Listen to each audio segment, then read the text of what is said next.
Today we're going to talk about 5 tips that you can do to tactically walk as you shoot. I'm Jimmy Flores with Rhino Tactical, and you're going to learn some cool shit today.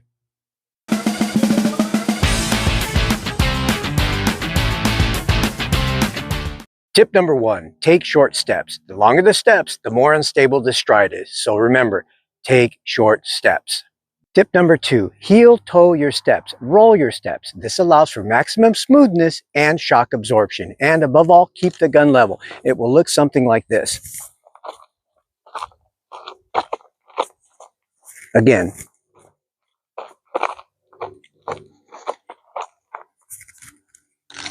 Tip number 2.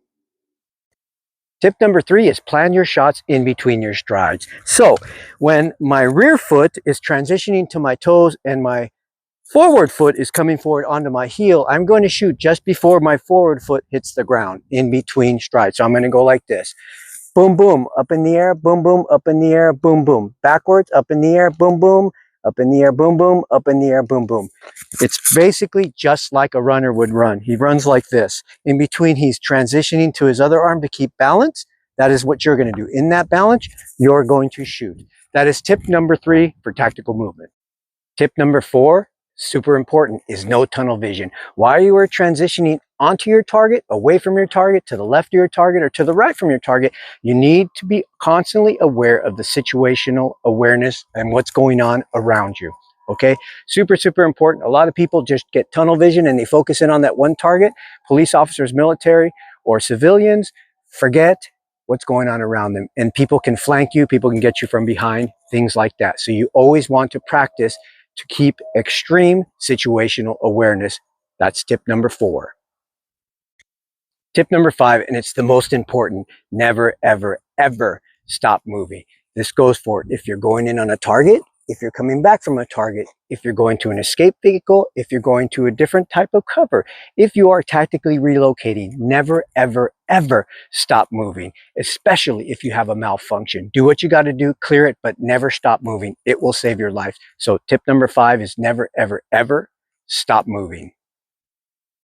Now let's do some dry firing with those 5 tips that we just learned. Again, this is a Glock 22 and 40 SNW. I'm going to be shooting, when we get to it, some 180 grain full metal jacket plus P rounds.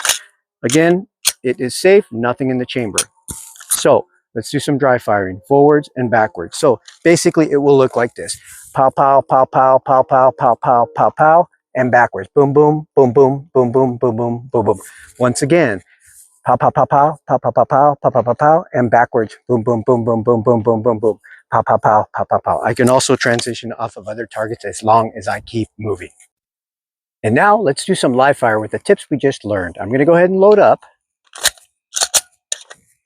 And I don't know where I'm going to come in between a reload because these magazines hold 15 rounds apiece. So let's just see what happens. The most important thing is never stop moving. So let's give it a shot. Here we go.